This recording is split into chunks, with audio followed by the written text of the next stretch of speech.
하나님의 말씀은 사무엘하 16장입니다.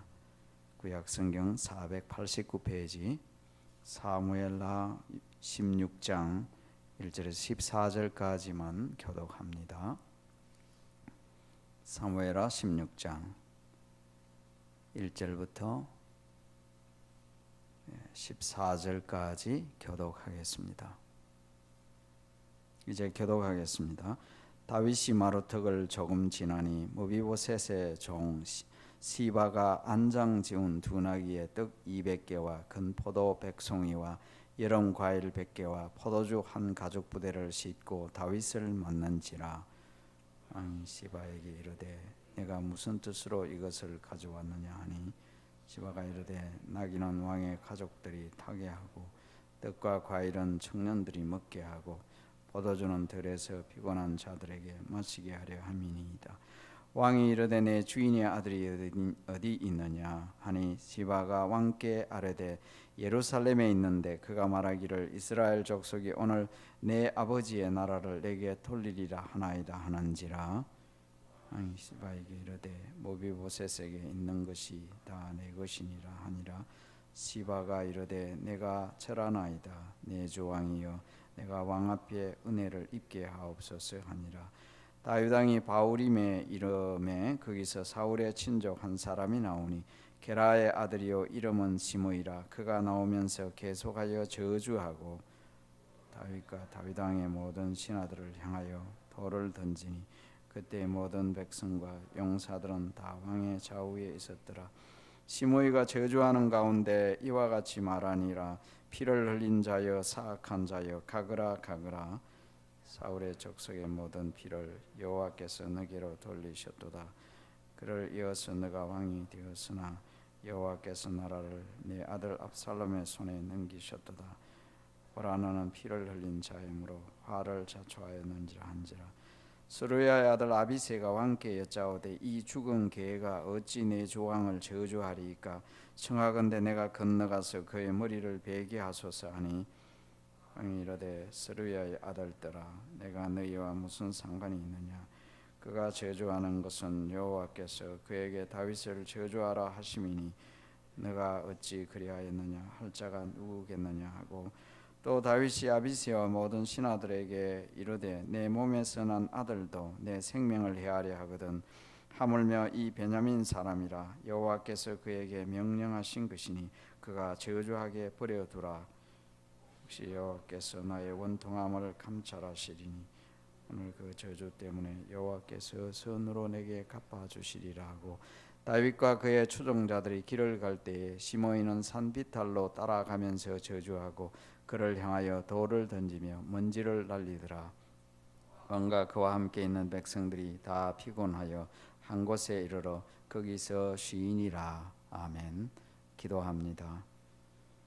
하나님, 이제 날씨가 싸늘해진 10월 맞이하였습니다. 하나님, 주의 자녀들이 새벽에 내리는 이슬처럼 매일매일 하나님의 은혜가 필요하기에 때를 따라 도와주시는 은혜를 사모하여 보이지 아니하시는 하나님을 보는 것 같이 참으며 믿으며 주님 앞에 저희가 이렇게 모였습니다. 하나님, 연약한 믿음을 강하게 하시고 연약한 몸을 건강케 하시며 오늘도 주의 말씀을 통하여 우리의 마음 새롭게 하여 주옵소서. 하나님이여 주의 말씀이 우리의 심령을 더 강건하게 하여 주시기를 거듭 기도하오니 종의 입술을 사용해 주시옵소서. 예수님 이름으로 기도합니다. 아멘. 사람이 어려움을 당했을 때 그 사람의 본 모습이 나타납니다. 어려운 가운데 어떻게 처신하느냐 하는 것이 그 사람의 신앙의 인격이나 그 사람의 본래 그 삶을 보여주는 것이죠. 고난을 당할 때, 어려움을 겪을 때, 고난까지 아니더라도 우리 삶 속에 내가 좀 어려움을 겪을 때 내 모습을 스스로 살피면서 내가 과연 신앙의 사람이냐, 하나님을 정말 잘 신뢰하고 믿는 사람이냐 아니냐를 늘 점검해 볼 필요가 있습니다. 오늘 이 내용은 지금 계속해서 다윗과 관련된 말씀이죠. 다윗 왕과 관련된 말씀인데, 피난살이 도망자의 신세가 되었습니다. 왕궁에서 급하게 어쩔 수 없이 쫓겨나게 된 그런 상황이었죠. 압살롬의 반역으로 말미암아 이제 목숨을 부지하기 위해서 다윗의 충신들입니다. 가족들 다 포함해서 도망가게 되는 그런 광경인데, 이 15장에서는 다윗을 돕는 사람들, 순수하게 도와주는 사람들, 심지어 목숨을 걸고서라도 다윗을 도와주는 사람들에 관한 묘사였습니다. 15장에 계속해서 16장도 지금 이어지는데, 이 16장에 우리가 읽은 이 내용 속에는 사울 집안과 관련된 사람들입니다. 우선 1절부터 4절까지는 다윗의 친구였던 요나단의 아들 모비보셋, 그 모비보셋의 종인 시바가 다윗을 영접하고 그 어려움에 있는 다윗을 도와주는 그런 내용입니다. 그리고 5절부터 우리 이제 14절까지는 우리가 보신 대로 시므이라는 사람, 다윗의 친족인데 다윗을 저주하는 그런 내용이죠. 이제 두 내용을 저희들이 읽었는데, 오늘 이 말씀 속에서도 우리가 한 말씀을 또 묵상하고 상고해 보면서 기도하는 아침이 되어야 하겠습니다. 우선 시바가 다윗을 영접하는 이 내용이 이 지금 시바의 이 그 말이 사실인지 아닌지에 대해서 이 19장과 관련해서도 좀 애매합니다. 우선 시바는 다윗을 분명히 선대합니다. 지금 다윗이 어려움을 겪고 있으니까 사람이 탈 안장 지운 나귀에다가 떡에다가 금포도, 과일, 포도주 이런 걸 다 가지고 와서 다윗을 맞이했으니 다윗이 굉장히 고맙게 여겼겠죠. 감사하게 여겼습니다. 그런데 이제 다윗의 물음을 보면 2절에 왕이 시바에 이르되 너가 무슨 뜻으로 이것을 가져왔느냐, 왜 가져왔느냐, 이 질문과 관련해서 다윗이 지금 감사와 더불어서 의아한 그런 것도 좀 없잖아 있습니다. 영어로 보면 suspicion and gratitude, 감사도 있는데 뭐 때문에 이 사람이 이렇게 하지? 왜 그래? 뭐 때문에 이렇게 하느냐 하는 식으로 좀 묻는 거예요. 의심이 담겨 있는 말입니다. 그랬더니 이렇게 한 것은 당연히 지금 어려움을 겪고 있는 다윗을 도와주기 위하여, 피곤한 자들에게 음식을 드리기 위하여 가져왔습니다.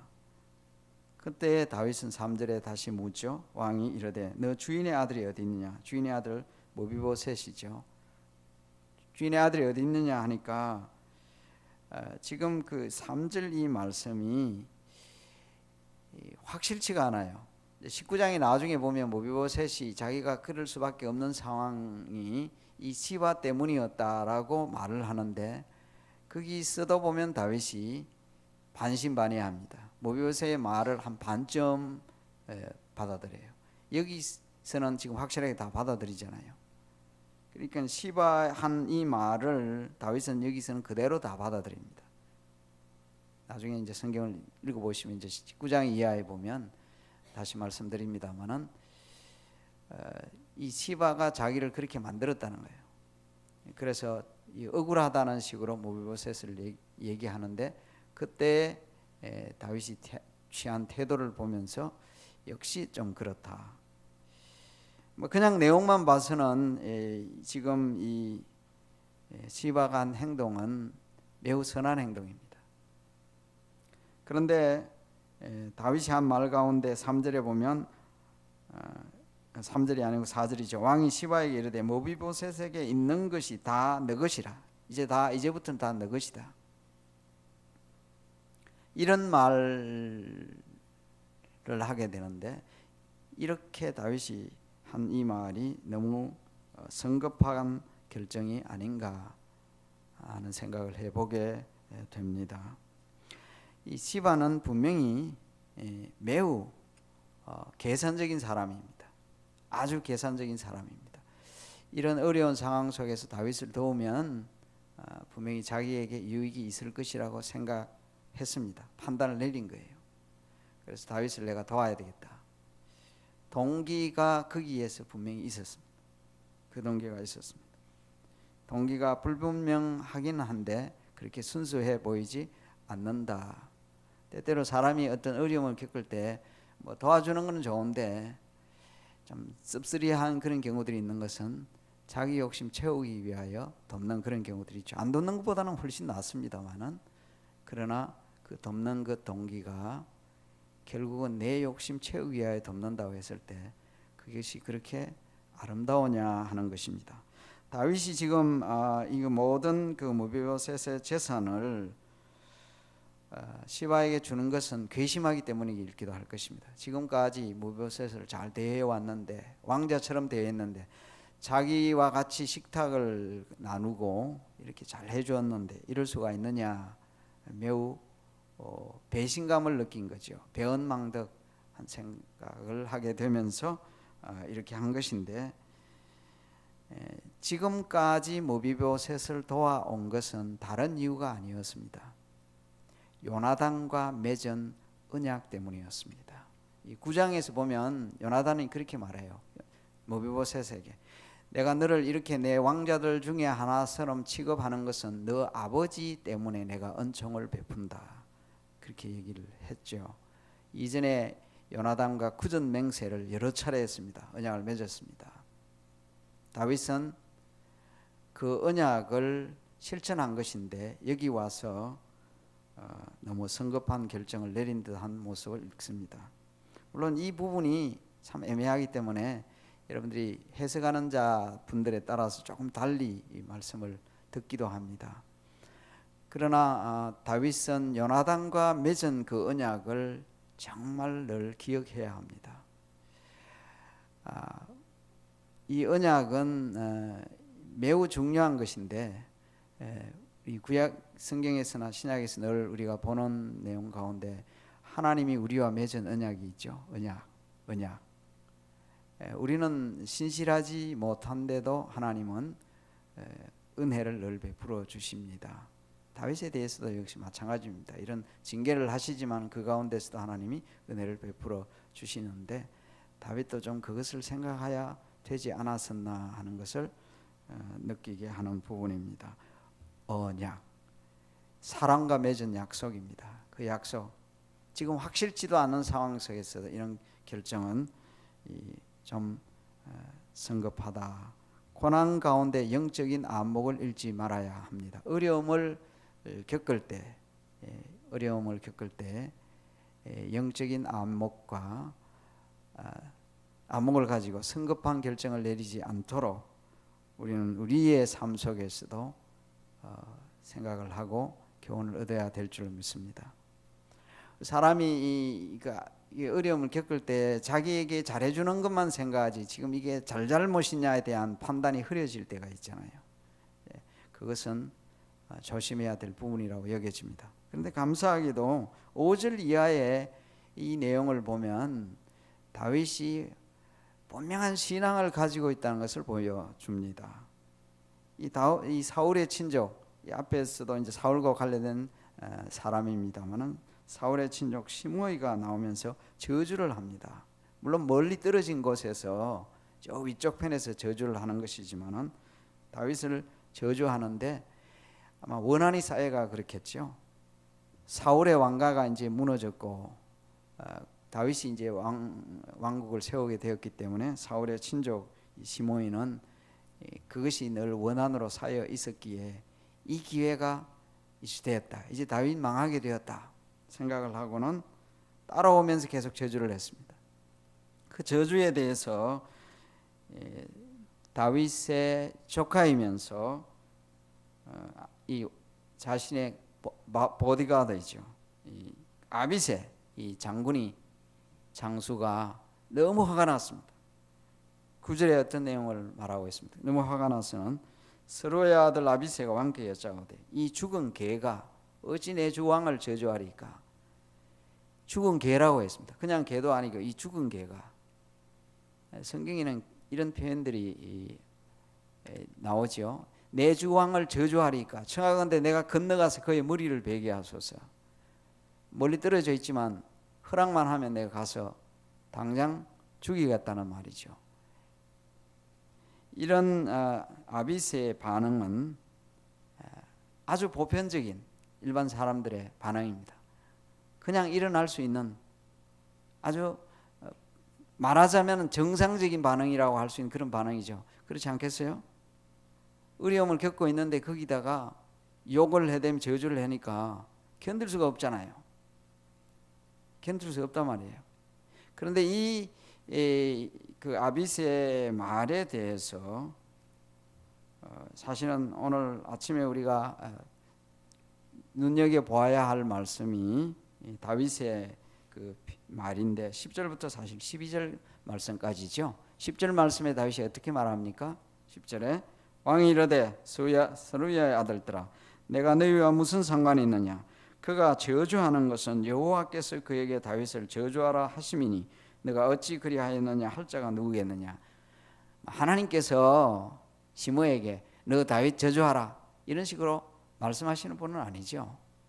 여기 이 다윗이 이렇게 말하는 것은 저 시므이가 저주하는 것은 내가 당연히 받아야 할 일이다.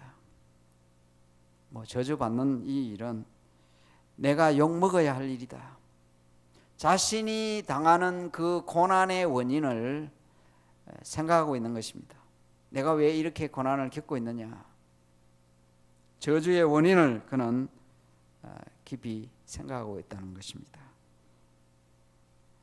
하나님께서 나에게 이런 고난을 허락하셨으니까 내가 그것을 잘 받아들이겠다는 신앙적 태도라고 여겨집니다. 그래서 이어하는 말씀이 12절 말씀에 혹시 여호와께서 나의 원통함을 감찰하시리니 오늘 그 저주 때문에 여호와께서 선으로 내게 갚아 주시리라. 그는 하나님의 선하심을 믿고 있습니다. 어려운 가운데 있을 때에 하나님의 선하심을 믿고 그 고난을 선으로 바꾸실 그 하나님을 의지하는 이런 신앙적 자세가 다윗에게 있었습니다. 저와 여러분에게도 이런 자세가 있기를 바랍니다. 어려움이 생길 때 그때 진가가 신앙의 사람의 참모습이 보여지는 것이죠. 하나님께서 나를 불쌍히 여겨 주시면 내가 이 어려움을 다 벗어날 수 있다. 하나님은 선하신 분이시다 하는 그 믿음을 다윗은 가지고 있었던 것입니다. 이 시므이가 다윗을 저주하는 것은 참으로 불쌍한 일입니다. 무슨 말씀인가 하니까 다윗은 비록 지금 징계를 받고 있지만은 하나님의 언약 안에 있는 사람이고 이 다윗의 왕권은 하나님이 반드시 세워 주실 것입니다. 시므이는 그 사실을 잘 모르고 있죠.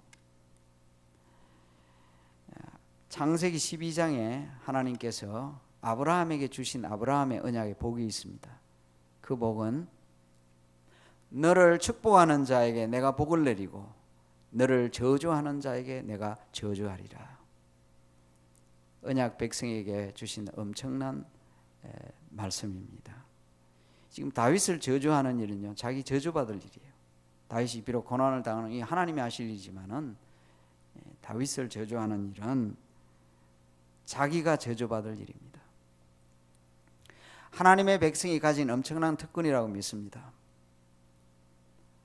교회와 하나님의 나라와 하나님에 대하여 저주하는 일은 불쌍하게도 스스로를 저주하는 일입니다. 우리가 하나님의 백성으로서 살아갈 때 세상에서 혹시 저주를 받더라도 우리는 두려워하거나 또한 그것 때문에 지나치게 속상해야 할 필요가 없습니다. 우리는 하나님을 믿음의 눈으로 바라보고 살아가는 사람들이라는 것을 기억해야 하겠습니다. 오늘 아침에 나온 이 말씀 잠시 다시 한번 정리하면서 우리의 마음에 새기고 기도의 제목으로 삼기를 바랍니다. 어려운 가운데 항상 영적인 안목을 잃지 말자. 그리고 쉽게 성급하게 결정하거나 판단하는 일이 없어야 한다. 더 나아가서 고난을 당할 때에 오히려 그 고난이 무엇이든지 몰라요. 다윗이 당한 고난과 우리가 당하는 어떤 어려움과 고난이 다 다를 수 있습니다. 각자 다 달라요.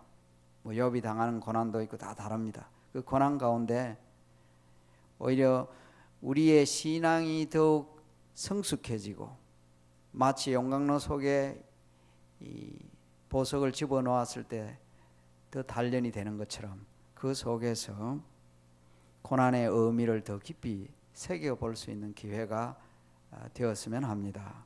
어려움을 겪으면 내가 이 어려움을 통하여서 하나님 앞에서 내 신앙이 더 아름다워져야 되겠구나. 왜 그러면 내가 이런 어려움을 겪고 있을까? 하나님은 이 고난을 통하여 나에게 무엇을 말씀하시려고 하는 것일까? 오히려 그렇게 새겨보는 기회가 되면 얼마나 좋겠습니까? 그렇게 되기를 바랍니다.